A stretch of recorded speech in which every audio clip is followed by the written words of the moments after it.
Or here we go. Ready? Yeah. Let me.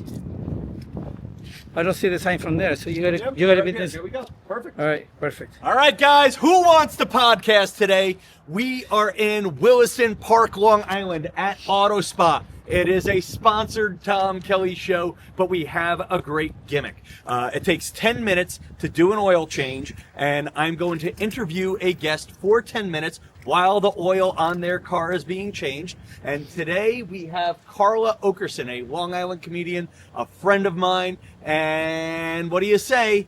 Let's start the show. The Tom Kelly Show. Everybody, I want you to go to the Tom Kelly Show. I want you all to know about the Tom Kelly Show. And here we... Let me get over here. And here we go. Content warning. Spoiler alert. Are you ready for a dirty lube job? Is that okay to say that? Is that it? You probably get those jokes. You are experiencing the Tom Kelly Show. We're doing this live to tape. I've been acting like the angry clip of Bill O'Reilly. You can feel free to edit this one in. You know, the do it live thing, but we're doing it live to tape. We're at Auto Spa, where the gimmick here is they change your oil in 10 minutes or less. It's easier than the dealership. I've changed the oil on my Jeep at the dealership a few times, and then they always find something wrong. There's always that moment of, do you trust them? These guys, you bring your car in, they change the oil, they change the filter. Do you do the windshield wipers? Yes. They'll do the little things if you need them, but they don't make you feel icky. Honest guys doing the business. So down there, who's down there right now? Who's underneath? Andrew, what's up? This is Andrew. Andrew's down here. Andrew, what do you? Oh my God! And there's Andrew in the hole. Andrew's in the hole. Andrew's in the hole. Yes. And this is Jason over here. He's been on the show before. But over here we have Carla Oakerson. Carla, did you? I guess let's before we go crazy. This is my joke about you all the time. Oh boy. I told Mike Azule, who's in the other room. I said, "Hey, do you know Big Jay Oakerson?" He goes, I do. Yeah, and then I'm like, "Well, I booked his ex-wife." I guess that's my first question. You're a lawyer. Am I allowed to say that? Yeah, sure. Okay, you're one of the smartest comedians I know, and because you're so accomplished with your day job, and because you knew a comedian before going into comedy, I always say, "Why do you want to do comedy?" Was it being married to a comedian the Scared Straight program, or what makes you want to entertain large crowds?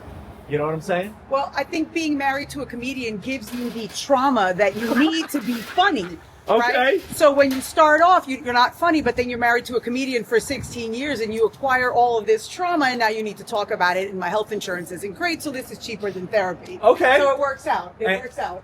What are the things, like, I guess your mom and your daughter Juliana is so sweet. Depends on the day. Okay. She was nice to me once. Yes. And you're right. And then after that, she was kind of cold. Yeah. Is it hard being a mom and a comedian? Do you feel worried about embarrassing your two kids? Or are they material? Are they material, or are they a source of fear when you perform? It's a little bit of both. It's a little bit of both because you got to walk a fine line. Like, I'm a single parent now, so sometimes I've got to bring her, so I've got to be careful what I say. You know, the material is a little different when she's there as opposed to when she's not there. My older daughter just rolls with it. I can say whatever she wants. She rolls with it. She thinks it's funny. My little one, she will call me in on exaggerations. She doesn't get that I might be, saying something a little differently than it actually happened, and she will stop me and be like, "You're lying. That's not true. It didn't happen. I didn't say that." And I'm like, "Right, but you know what? It made everyone laugh. So can we just roll with it? This is how mommy pays for your toys." And then she'll roll with it. Yeah, and then she rolls with it. I'm like, you can get mad, or we can go to Target and buy you a toy. Okay. That's how that rolls. So you needed your oil. So it's funny. I posted on Facebook. Does anybody want to do the show? And then you happen to need your oil change? Yeah. Okay, where do you usually get your oil changed? I usually go to a place in Belmore called the... we're going to bleep the name. Oh, we're going to bleep it out, like, don't worry. Sorry. But you go somewhere else? I usually go somewhere in Belmore, but you know what? It's not 10 minutes. I'll tell you that right now. Yeah. You're not in and out, so I'm excited to see if we get this done in 10 minutes. Yeah, man, we're putting pressure on, boys. Oh, we're on the filter. He's doing the filter. So you grew up on Long Island? I grew up in Astoria, and I moved to Long Island when I was 12. So holy cow. Yeah. Okay. I mean, still on the actual island. Where were your hangout places? Where did you spend your time? When I was here, Yeah, when you were like 12 to 12. Mall. Were you a mall Also, person? I was a mall person. What's your yeah. favorite mall store? Hot Topic. I'm Are not you? emo, but I love Hot Topic. They just have so much fun. Like you can get anything there. You can get a Halloween costume. You can get makeup. You can get a weird T-shirt. You can get pants. You can get a skirt. You can get someone a Funko Pop. Like they have everything. Okay. You can go in and come out a completely different human being. It's great. Actually, talking about being, am I allowed to talk about how skinny you've gotten? I don't know if I'd call it skinny, but I did lose some weight. You're gorgeous. What's your secret? Thank you. Ozempic. Really? Are you Yeah. telling people that? Well, I mean, I'm not on it now, but I was on it. Now everyone's like, oh, you got to get off of it because people are like, whatever. And I'm like, it worked for me. Okay. So I said, How long let's did you do do it? Because I need to lose. I need to lose weight. I was on it for a year and a half. Okay. And you didn't turn into like the Demi Moore monster at the end of the movie. No, not yet. I'm still waiting. I don't know. Maybe I'm I'm like hoping. I'm one injection away, I guess. I mean, that's so. I don't know if it's rude, but but you kept it off, so it's worked for you. It's worked for me. You've been dealing with a lot of bullshit from it, though. Yes. Yeah. No. Yeah. Oh, how so? I mean, people are like, oh, you took the easy way out. I'm like, oh, no, I was, nauseous and throwing up for a year and a half. I don't know how easy that is. Does but it make you nauseous? It made me nauseous. Yeah, it made me not want to eat anything, which is what I needed. Okay.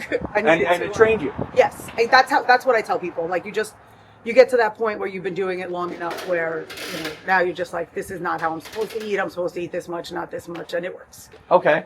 What was I going to ask you next? So can I this is one I'm afraid of talking about. No, it's about me more than you. So Carla was my hero. I got a bad review in a dating group. I'm trying to turn this into a stand. You know where I'm going Yes, with I know this? what you're talking about. Okay.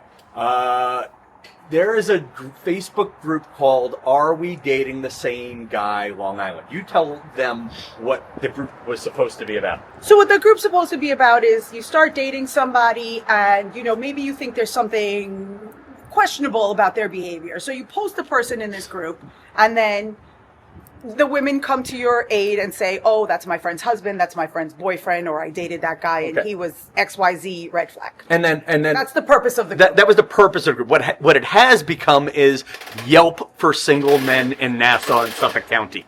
I have more bad reviews than a sweater on Amazon.com.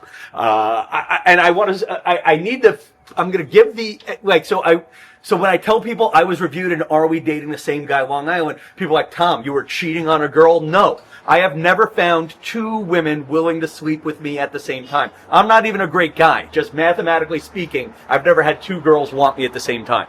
I got a bad review. Somebody posted it. Do you want to go with that? Somebody posted it, and then someone else who knows me, who knows I'm a comedian, who knows that I'm friends with Tom, just tagged me in it. Okay, so this is what happened. So I said, a girl ghosted me, and I said something mean. Should I say what I said that was mean or no? Or you could say what you said. So I said, she ghosted me. She apologized a few days later, but it was kind of like over. And I said, good luck meeting the next frat boy at a cornhole tournament in Long Beach. I think you may have said drunk frat. Oh, yeah. So it was a little meaner. Good luck meeting the next alcoholic frat boy you meet at a cornhole tournament in Long Beach. And yes, the last guy she saw was an alcohol or drunk. Drinking was alluded. Well, maybe he may or may not have been allegedly an abusive alcoholic. So okay, I didn't know that part. I didn't know that part. Yeah, okay, so was that in the conversation? It was. So then this person when I came to Tom's defense, I came in, on my white horse like a white knight. I was like, we got the car. We got the car. Are we ready? Ready to All right. go. This is a very heavy car. We'll let him pull it. Let's finish this conversation outside. Hold on. The oil change is ready for those of you timing it. So you came to my. I came to his defense. So the first thing is the person who posted it was. I know who she is. She posted my name. She posted where I'm from. She posted a picture. She posted screen caps after it was over. And she did. It was a revenge posting. Fair? Fair. Revenge posting. I would say no. I don't know if it was a revenge posting as much as it was, exactly what you said, a Yelp review. Like, not two women are dating him, but he's not that nice. So I came to his defense. I said, he's not dating two women. Okay. It didn't work out. That's not what the group is for. Okay. So you and my sister-in-law got me out of that, but just the reviews were all. So Carla you did not betray attorney Are We Dating the Same Guy, Long Island privilege. I didn't. You did not message me about this I at all. didn't. Okay, but somebody else who was on the inside started sending me messages. And it's like, Tom Kelly is a jerk is message number 1. Then message number 2 is, I've seen his act. He's not very good. Next one is, he's very insecure. I've seen him on stage. Next one is, his internet videos are cringe. And I'm like, this has nothing to do with me dating. Why are we posting this stuff? And it just got meaner and meaner. And then you, Michelle Fox, my sister-in-law, and there was a 4th one, Megan Jonas, a hairdresser on Long Island, an old friend. They all came to my defense. But then there were a bunch of other women who were reading it, who know me, who were not coming to my defense, like Andrea from Governors, who's just like, I just wanted to watch the crazy. That is fun. That is fun. Sometimes you have to just sit back with the popcorn and watch it happen. I just didn't think it was fair. Okay. You know, if you had been caught, you know, with a wife and this and that, then, you know, I'd have to sit back and go, oh no, Tom Kelly, what did you do? Yeah. But you know what? He wasn't nice to me in a text message. I don't think you can post someone for that. And the fun part is that particular person is a psychologist who works with children. She spells her name uniquely. I could have outed her, but I'm not going to. I want to let it end. But let's bring it back to the positive. I feel like people love the Are We Dating the Same Guy group, and I want to be in it. Is it a fun group? You don't want to be in it. No? It's not a fun group. It's not? It's not, no. I heard there was a lot of funny, wacky stories, no? You know what? It's 50-50. You get, you know, funny, wacky stories, and then you get people posting just awful Is things. it? Oh, I never heard about that. So, you know, somebody will post XYZ person, red flag, and then you go in and you read, and you're like, oh God, that happened to you? That's horrible, which is why I thought it was so important to come to your defense, because I'm like, okay, you guys had a series of text messages, then you disappear. He didn't like that. You wouldn't have liked that either. He came back a little harsh. It wasn't the worst thing very I've ever harsh. And regrettably and very harsh. You know what? I need to learn to just keep things to myself. But I don't even think it was very harsh. Could you have been nicer? Sure. Did you go off the rails? Yeah. No, you didn't go off the rails. You could have been nicer. So I'm in the Are We Dating the Same Girl Long Island group, which is really the creepiest, most misogynistic place on the internet. It'll be a guy will post a picture of a girl and you know, hey, does anybody have any intel on her? And it's just guys going, I'd do her. Yeah, I'd do her. Yeah, I don't know, send that my way. And it's like the most toxic Long Island guys. Now I feel like I want to be in that group. How do I get in that group? Actually, you know what's funny is there's a big thing. And then there's all these guys like, they started letting women in. They ruined it. Like, I want to be, if anybody from Are We Dating the Same Guy Long Island is there, I'd like to be in the group. I will be quiet. I will not go vulturing for broken women. Actually, that'd be great. Do you think I could meet girls there? In the Are We Dating the Same Guy? I mean, maybe. I don't know. I feel like that's not the way to go. Maybe just go into like you know, Long Island singles or like Massive People Lovers.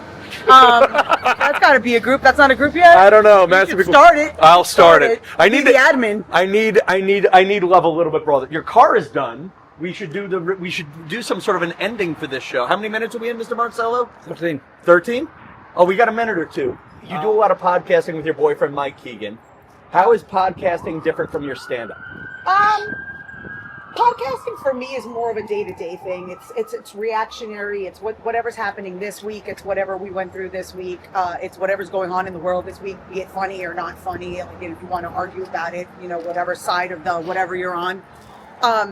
In my act, it really has to be something that I'm comfortable talking about, that I know, you know, my kids, me, dating. You know, I always think it's funny when, you know, I get accused of cheating a lot. I don't know why. Do you? I do, yeah. I've never heard of that, I didn't know that. I think because I'm a very like friendly person and I like to talk to people, whatever. So it's like, you know, if I'm talking to a man necessarily. Who accuses you? The men you were seeing? Yes. The man that I like that you were seeing? Yeah, all of them. Really? Just everyone I've ever dated. Even the current one? Even the current one, yeah. I guess I have to say his name because everybody knows, yes? Yeah. No? Well, I mean, Mike Keegan? Because he is such a good guy. Yeah. Nobody would ever cheat on him. Well, I don't know. I don't know if I'd say that, but I don't know. But I just think it's funny, you know, when I'm like, bold of you to think I want to entertain two men at the same time. Okay. I can barely tolerate one. Okay. But what is it about? Because you're friendly, you're affable? I think that's what it is. I think I just kind of, you know, I like talking to people. I like, you know, and then it's like I'm having this conversation. It's like, what is she doing? Okay. She's definitely trying to get in his pants. No, see, this is the time for all that. See, here's the thing. I don't I just want to be able to get into people's pants. I don't want to. Is that does that sound weird? You just want to know that I want to you be can. loved. I want to be loved. Me too. I just want to be loved. I want to be appreciated. I don't necessarily need to get into the pants. I mean, look, I guess if I know that I can get into someone's pants, I'm flattered. But that doesn't mean I'm going to make the move. By the way, the longer we're podcasting, this is so silly, but we now have 2 cops have pulled up to the taco place across the street, but I think they're just going for lunch. I think, in fact, it's lunchtime. It's lunch swagger. And there's also a gyro place, so, you have options here. Okay. Yeah, come on. Let's close it. So when you come to get your oil changed, you can have gyros, you can have tacos. I hear there's a good pizza place up the block, but you only have 10 minutes to get it done. Just remember that. So it's funny. I had so many other things I wanted to talk about with you. Like Rob White does the thing of you get a tattoo during the podcast. Oh wow. What about have you? I don't have a big pain tolerance. I don't think I could do that. No? I'll just be screaming. What about getting your nails done? Ooh, that would be fun. But do you know how long it takes to get your nails done? That would be a long podcast. It really? takes about an hour. Yeah. Okay, that took an hour. This took an hour. Yeah. Okay. What is actually you've known me a long time. Mm-hmm. What would you fix up about me if we were doing the Fixer Upper podcast? You didn't like certain things. Okay, so you don't like my style. No, it's not that I don't like your style. It's the jean jacket with the jeans. The Canadian tuxedo. I think you could have chosen either regular pants or a regular jacket. I feel like the jeans, but that's not going to be an issue. That's not what's going to stop. That's not what's keeping me from getting late. No, I don't think so. No, it's not, and it's not the dad sneakers since we went down that low. No, it's not. I don't think it's the dad sneakers. I think that's in style right now. People like the dad sneakers are in. Yeah, I think so. Yeah. Oh, that's good. They've been great for my neuroma in my right foot. Okay. Yeah, I think everyone's moving away. By the way, you can tell the camera guy's over 35 because he laughed at the neuroma joke. He wears orthotics. What else would we fix up on me? I have to ask you a couple of questions. Yeah. I'm not going to ask your age, but how far down in your age are you going? Okay. Because I think women do find that a little bit cringy. If you're 15 years older, I think it's suspect. Oh yeah, so 15 is my cap. But your 15 is what you're going for. 15 years younger. So the age, that's a heavy one. So my joke is, I don't know if I want to date someone older or I just want to go straight to a trophy wife. But the problem is I'm more of an honorable mention husband. Like I'm not, I don't know. I get very insecure dating women my own age. Mm-hmm. By the way, who'd have thought you'd be getting dating advice at the oil change place? It's a full service place. That's full service right there. That's a slogan. But my thing is, I get insecure dating someone who's been married 2 or 3 times because I feel like you wouldn't have. I feel like Carla would not have dated me when she was 21. I feel like Carla would not have dated me when she was 30. But then now that Carla's older, it's like now I'll settle for you, and I don't want to feel like I'm settled for. Well, that's interesting because I also feel like at our age, I think we're close to the same age. Yeah. I would think it's a red flag that you've never been married. Yeah, and to be honest, the 2 or 3, I've loved my career. I've been married to my career. I always say my red flag is having no red flags. But my red flag was I was a workaholic when I was young. Now that my hair's fallen off, I'm ready to retire and live on a beach, but I don't quite have the beach fund money. Mm-hmm. I really was working before the pandemic hit with the idea of I could be retired by 50. Mm-hmm. And I can live comfortably, but I'm not quite at retirement level. You know what I'm saying? Like I was on a path for a few years where enough money was going into the bank, enough money was going into this. I had no kids draining my money. The money was growing, and but yeah, I'm a, and I do shoot for women who are out of my league at this point. At this point, I want to walk into a room and have people look at that woman and go, "What the hell is she doing with him?" And I mean that not just physically, but also emotionally, intellectually, and I date people better than me, and the people who do come to me freak me out. I'm a little freaked out by a woman who's into me. How about that? So you don't want to belong to any club that will have you as a member? That's the old joke, and it does scare me though. It does scare. I get a little antsy. It's funny. Like I'm using ChatGPT as my therapist right now. That's interesting. Okay. All right. My friend Greg recommended it, and actually, let's run. I will read you. This is not where I thought we would go at the oil change place, but where is my? We're getting dating advice. We're doing therapy. We got it all here. Listen, so I actually copied and saved some of this. So my ChatGPT therapist said, your vision is you want a career where you're not just the side guy, you're the guy. Boom. Then again, this is after talking to ChatGPT. You want a relationship where you feel chosen, not settled for. You're looking for a powerful, confident, athletic woman. Someone who matches you, challenges you, and elevates you. I want someone who elevates me. Mm-hmm. That's a big one. And then the next one is about my house and my my retirement plans. Okay. But yeah, I want someone. But you want to feel chosen, but you don't want the person who chooses you. Good God. That's what we have to work on. Why don't you want the person because who the people who choose me feel clean. And I don't want to date someone who reminds me of a needy mom. You know, I want space. I want to be chosen, but not overly chosen. So you want like you know, they talk about a golden retriever boyfriend. Have you ever heard? Yeah, that term? I don't want a golden retriever. You don't want to go. You want more of a bodega cat girlfriend. And I want to be a bodega cat myself. Maybe we'll meet up in the same sand pit. Yeah. So you want somebody who. I feel like that's a problem. I feel like you want somebody who's not really going to pay much attention to you, except when they want to. So I might be happy. You ready for a real funny one? I'm at this weird revelation. I might be happy being single. You know, I might be happy with, you know what, much like, actually this is the ending of the show. Much like an oil change at Auto Spa, I want my relationships to be 10 minutes or less. A 10-minute oil change girlfriend. It's different. It's new. I think we start using that. I want a 10-minute oil change girlfriend. Oh my God! All right, let's see if we can do a goodbye and we'll do a goodbye in the place. Come on, here we go. Oh my God! What? Oh! How we doing? Big ending! Big Jay's here. Mike Azule's here. Mike's here from Auto Spa, and the guy whose name I didn't learn. Andrew and Jason are here, and the whole crew is here. So listen. If you want an honest place to get your oil changed, a place where you're going to have fun when you get your oil changed, where they have a massage chair and good people, it's Auto Spa of Williston Park, all right? If you get a chance, even if you're far away, send them some love on Instagram. Send them some love on Google reviews. Fake a review, people. Fake it, okay? Just send them some love. And until next time, good night, Williston Park.